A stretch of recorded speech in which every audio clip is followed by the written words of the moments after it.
Hey fam, it's me Aaron for a comic show. It's New Comics Now, big stack of comics. I'm excited about these. I had so much fun reading them. A lot of them I read ahead of time digitally, with PDF review copies. A lot of it I just read like an hour ago, minutes ago, seconds ago, and I'm psyched for this stuff. It was a great week. I'm excited about North Carolina Comic Con this weekend, Friday, Saturday, Sunday. I'll be there running some panels, having a good time, hanging out with the creators. If you're in Durham, North Carolina, show up. It sounds fun, it's cheap, it's awesome, it'll be great.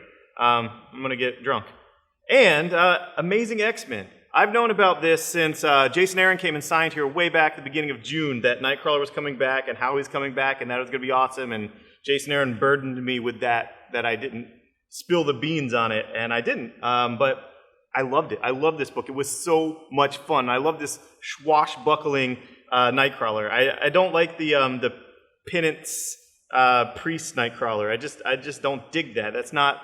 I like, he's a demon that believes in God and wants to be holy. That's cool, but, it's just too on the nose to make him a priest and whatnot. And yeah, he's just too fun-loving. And I loved this book. I loved him fighting Azrael, whom I've never cared about until now, and the Bants and the evil Bants, and obviously Firestar is in this book, and she's a favorite of Jason Aaron. It's cool to see her scenes with Iceman as they were both Spider-Man's amazing friends. And she is a professor, and she takes the place of an exiting professor from Battle of the Atom. So it all worked just fine, and it was a lot of fun. I enjoyed it. It was fast-paced and fun, and I liked it. And I like these goofy covers, too. I like the Scotty Young covers, like Miss Me, and then the Deadpool cover by Tradd Moore, who's, I guess, the next Scotty Young. Yeah, you heard it here first. Tradd Moore, next Scotty Young. It was fun. And a bunch of, Bamfy Deadpools, or Bants wearing Deadpool costumes. Cool. Awesome. Moving on to Longshot Saves the Marvel Universe. A lot of people don't know that Longshot is my favorite Marvel character, and has always been. I've always wanted to be Longshot. I love the mullet. I used to rock the mullet, just the luck powers and how cool it was. That miniseries was so great with Arthur Adams, and the whole reason I like Dazzler, the whole reason I named my daughter Allison Blair was because Dazzler was Longshot's girlfriend. So, obviously she was cool by association with Longshot, who is the coolest ever in life. He's just so lucky, and I've said for so long that he should be the hero of our time, of the internet. He was ahead of his time. He was like this messiah for the reality show era. I mean, that's what he was. That's what he was created for, Mojoverse. And there's a nice page here just telling you all his backstory, and then you get into him saving the Marvel Universe. It's a two-part, in and out, fast-paced little romp.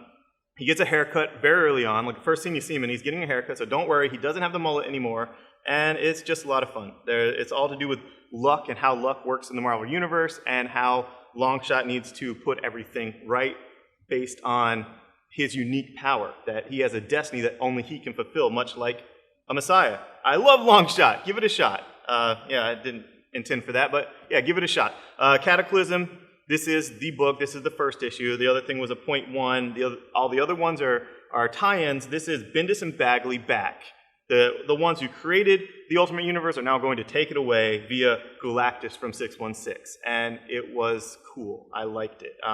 It's weird. The universe they created doesn't really have a place for this type of Galactus. They have their own type of swarm Galactus that worked so much better in their universe, but it's not about it working. It's about it not working. It's about it being taken apart, and who knows what the ultimate fate of the Ultimates is, but this was fun, and I do like that they went back to that creative team to tell this tale.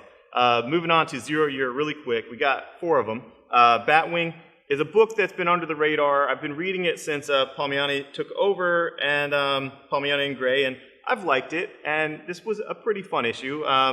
I don't want to make the comparisons to Miles Morales and Ultimate Spider-Man because instantly it's like, oh, young black guy, but it just feels like I can make the comparison to a young Peter Parker who Miles Morales is part, all that. But it's fun, I liked it, and I like the 0 Year issue. Detective Comics, John Layman, this was awesome. Jim Gordon, how he turned to side with Batman. How did his heart get softened to the Batman? And, maybe that's the story of 0 Year with him. Action Comics, do not worry. There's 2 things this is not. It's not Lobdell, for people that don't like Lobdell. I know there's those warriors. And it's not yet another sort of first meeting of Batman and Superman. Not like Superman Batman was, not like Justice League #1 was. It is the Grant Morrison 5-6 years ago T-shirt wearing, boots wearing Superman from Action Comics, and it's him interacting with Gotham, but he's not interacting with Batman, so don't worry about that. And it was fun because it's Greg Pak, and it did have extra pages. These $3.99 books have extra pages. They're not just an extra $1 because it happens to tie in with Zero Year and have a cardstocky cover, a gloss cover. It's actually extra pages, and it does lead into what Pak has coming, and I love Pak. Green Arrow, this was the best one of the bunch of these 0 years, and how Lemire used this to fit in with what he was doing, with what the story he's telling with the Outsiders and all that stuff, and just I love the art in this book. I love how the stuff from Back from the Island and the backup story was actually quite awesome with classic penciler Cohen, and I liked it. It was my pick of the 0 years for this week. I just really dug it. Batman Superman is sideways, so it's not sideways, like the whole thing is sideways, but not like how they were back in the early 2000s when they opened this way with the staples, like that X-Men annual. And we get to have these like double page spread up and down, vertical, I guess is what we call it, yeah. And the artist is Brett Booth, who does work for this because it is Toyman. And with Toyman, of course, it's this Batman, Superman composite stuff because when you're a toy, you want to take your G.I. Joes apart and reassemble them differently. So I know that's been done before. I know Toyman has done composite Superman, Batman, Superman before, but it was fun. I liked it, and it's Greg Pak. I'm digging him.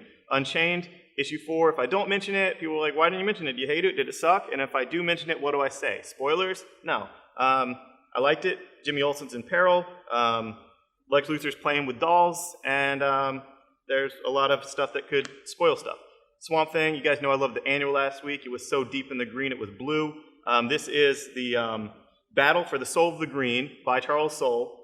See what they did there? And it has the big thing with Floronic Man, or the Cedar, Woodrue, and Alec, and I loved it. This is the climax of that, and I freaking loved it. Earth 2, just rolling through these. I know Tom Taylor isn't Tommy Taylor, the fictitious character from Unwritten. I made that joke before. I know it's not a pin name for Mike Carey. I'm sorry, Tom Taylor, if you thought that joke wasn't funny, but wow, this kicks some ass. If you've been reading this, you know the last page of the last issue by James Robinson was a huge reveal with Darkseid and Earth 2 Superman, and this had other big reveals of what a character was and who, and identities and craziness and fun, and I'm on board. And this is the guy that's been doing Injustice, so I'm happy. I'm upset that Robinson left, but this first issue was cool, and I'm here.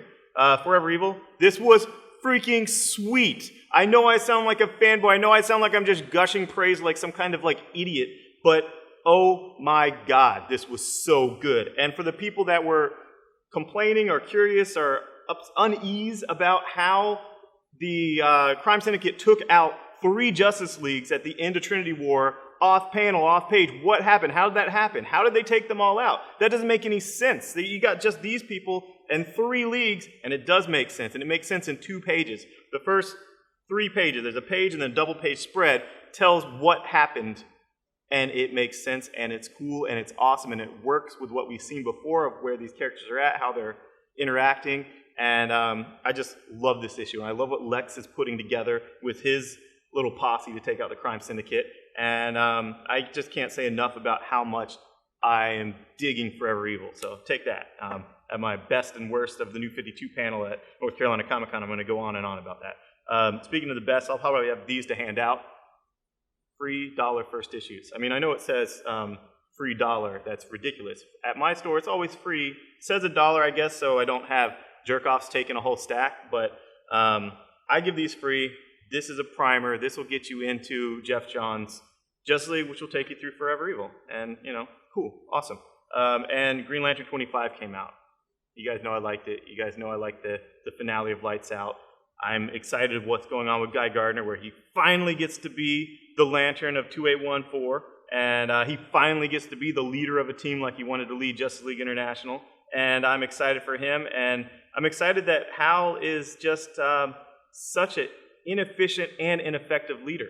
That he is charismatic, but just his plan of the day and his haphazardness works with him as an individual hero, but leading others, inspiring others, not so much. And I'm enjoying that.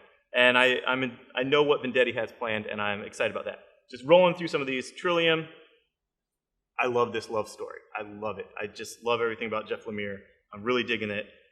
Pinter Kind, I pronounced it Hunter Kind last time because I'm an idiot. I don't know, but I love the art. I love that it's unhappily ever after. It's the fantasy characters taking over instead of zombies. It's, the orcs and evil fairies and all that craziness, and I'm digging it. It had a good home at Vertigo. The first 2 issues were solid. God is Dead #3 has a nice infographic of what to do in case of an apocalypse, which is, pretty self-explanatory, but I guess people freak out in an apocalypse and don't know, but, just do's and don'ts of, don't try to put out fires, stay indoors is pretty simple. And if worm is devouring you, remain prostrate, obviously. Anything involving wrathful gods, you're supposed to remain prostrate. But the big news of this is it's going to be bi-weekly, like cross-format, once Hickman's initial run with Costa is over. And I'm excited about that. This, I'm going to pronounce this wrong, Drumheller. It originally was going to be called a different name that I guess there was some legal issues that I'm not allowed to say it. But it's weird. It's so weird. It's strange days, strange ways. It's just odd. Like, he has a golf club, then he has like a hockey stick, and he has an ex-girlfriend and a bog monster, and he's eating these flowers and having these psychedelic trips, and there's this weird kitty cat, ghost, rat, hairless thing following him around. It's so weird, and the art really, really carried me through because the art's beautiful. So if you want weirdness, if you want freaky, check that out. Image delivers on that. East of West, love it, love it, love it. Love getting more and more of the message. I want to be an agent of the apocalypse. I want to bring on the message. Transformers, Dark Cybertron. This is the part 1. This is setting up everything that's coming with Transformers. Everything from 6 million years of continuity, and I liked it. You can get it into it even if you haven't read the other stuff. You guys know I love More Than Meets the Eye, which has a $1 first issue out this week that I'll be giving to people that have a sense of humor. A lot of JLI humor, self-aware. I mean, this is a parody of an homage of the Justice League issue 1 cover from the international run. And I just loved it. I laugh out loud. I enjoy the hell out of it. And yes, it's Transformers. I don't care. Protectors Inc. is out. This is a Fandom variant cover. It's basically Golden Age, Silver Age, but JMS's interpretation of it. And it tells why, all of the people that got powers happen to be all Americans and all wealthy. That's, helping that Cold War propaganda. But it was a cool issue. I like JMS, and a lot of setup, but it did have a few cool little Easter eggy things for long-term comic fans. It's like, I thought about that before. Clever. Yay, we'll see what you do with it. I don't know.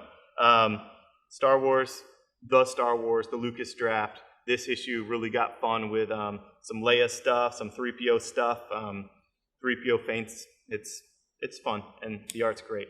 And finally, this was my favorite book of this week. I laughed so much. Quantum and Woody. You got the volume 1, which is the first 4 issues for $10, $9.99. This is out today, and you also have issue 5 out today, which is a new story arc, Valiant Must Read, and it has Ming Doyle. She's on art here from the Mara comic from Image. She's on here. It's still James Asmus.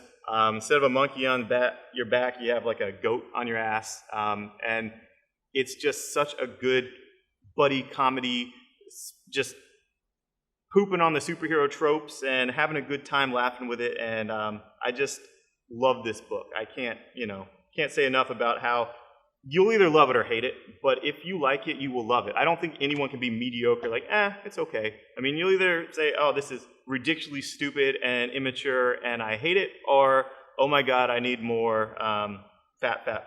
So that's that. That's the week in comics. Lots of great stuff. I'm sure I missed some things, but it was a huge week. And if you are going to North Carolina Comic Con, be sure to check out my panels on the best and worst of New 52, the uncensored 18+, seriously, don't bring your kids to panel, and I'm sure I'll do some others. But it's going to be fun. Thanks. Bye-bye. Click subscribe, comment, like, share it on Facebook, share it anywhere. Go to our Facebook, all that stuff. We have fun. And if you're local, seriously, come out Friday nights. It's Nerdy Karaoke. We have a blast at that. And next Saturday is the farewell show for Nerdapalooza. It's going to be epic, insane in here. So, thanks for supporting our stuff, and I'll see you guys at North Carolina Comic Con.